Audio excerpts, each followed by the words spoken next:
The vet called me into the consultation room just after midnight. I already knew it was bad. You don't rush into an emergency clinic carrying your cat wrapped in a towel, soaked with blood, and expect good news. Still, some part of me had been hoping they'd come back smiling. Maybe a fracture, maybe stitches, maybe surgery and rest, and a very expensive bill that I'd complain about while secretly feeling relieved. Instead, the vet sat down carefully across from me and folded her hands together. Her pelvis is stable, she said gently, and there's no internal bleeding, which is good, but the damage to the back leg is severe.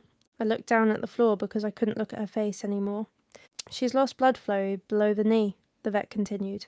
Even if we attempted reconstruction, the chances of recovery are extremely poor. I already knew what she was going to say before she said it. The best option is amputation. Behind me, Ryan let out a slow breath. How much? He asked immediately.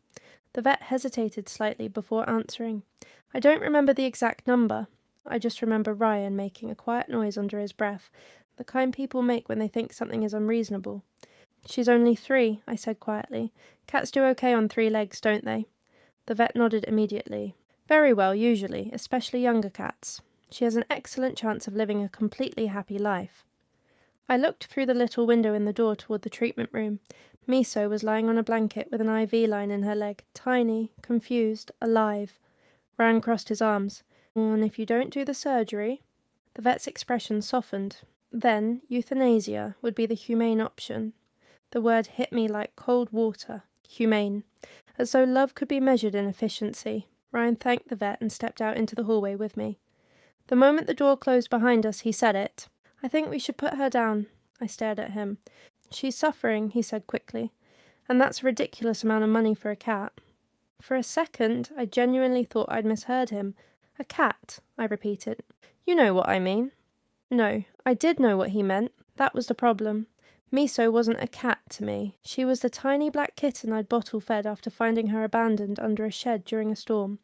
She slept curled against my chest every winter night. She followed me from room to room, talking constantly in her raspy little voice. When I worked from home, she sat beside my keyboard like she was supervising. She wasn't furniture, she wasn't replaceable. And she was still alive. She can recover, I said. Ryan rubbed his face. At what cost? The question settled heavily between us. Not because of the money, because of what it revealed. I paid for the surgery, mostly with savings I'd been carefully building for years. Some went on a credit card. I didn't care. Miso came home 3 days later, shaved, stitched, and deeply offended by the entire experience. The first week was awful. She hated the cone, hated the medication, hated being confined to one room while she healed. I slept on the floor beside her because every time I tried to leave, she cried. Ryan complained constantly about the smell of the litter box, about the vet bills, about how much attention the cat was getting. You're acting like she's a child, he muttered one night while I was helping Miso wobble carefully toward her food bowl. She's recovering from an amputation, I snapped. She's a cat.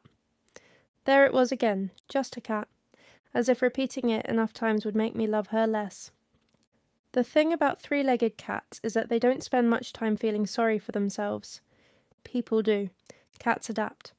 By the 3rd week, Miso had figured out how to balance properly. By the 5th, she was climbing onto the couch again. By the 2nd month, she was chasing toys down the hallway at alarming speed like nothing had happened. The vet laughed during her follow-up appointment. She's doing beautifully, she said. I felt so relieved I nearly cried in the parking lot afterward. Ryan didn't come to that appointment, or any of them. Things between us changed quietly after that. Not because of the money, not really. It was because once someone shows you the limit of their compassion, you can't unsee it. Every time Miso hopped awkwardly onto the couch beside me, I remembered him asking if we should kill her instead. Every time she purred herself to sleep against my ribs, I remembered him calling her just a cat. And slowly, painfully, I started noticing other things too. The way he talked about problems only in terms of inconvenience. The way kindness always seemed conditional. The way he only valued things that were easy. 3 months later, Miso jumped onto the kitchen counter for the first time since the accident. I laughed so hard I almost dropped my coffee. Ryan looked up from his phone. She's not even disabled anymore, he said. I looked at him and realized something. He thought this story had a happy ending because the cat became useful again, as though her survival needed justification. That was the moment I knew the relationship was over. When I left him, he seemed genuinely shocked. Over a cat? He asked during the argument. I remember picking up Miso as she balanced carefully against my shoulder. No, I said quietly, because when something got difficult, your first instinct was to throw it away. He didn't understand. I don't think he ever will. That was 2 years ago. Miso is asleep beside me right now while I write this, stretched across the couch like she pays rent here. You'd barely know, she only has 3 legs now. She still races to the door when I get home, still yells at me if dinner's 5 minutes late, still steals socks and carries them proudly through the house at 3 in the morning. People always say the same thing when they meet her. Oh, poor thing. But honestly, she isn't the sad part of the story. She survived. The sad part is realizing someone you loved could look at a living creature, who trusted them completely, and see only a price tag. Miso lost a leg, I lost a relationship. Only one of us ended up better off afterward.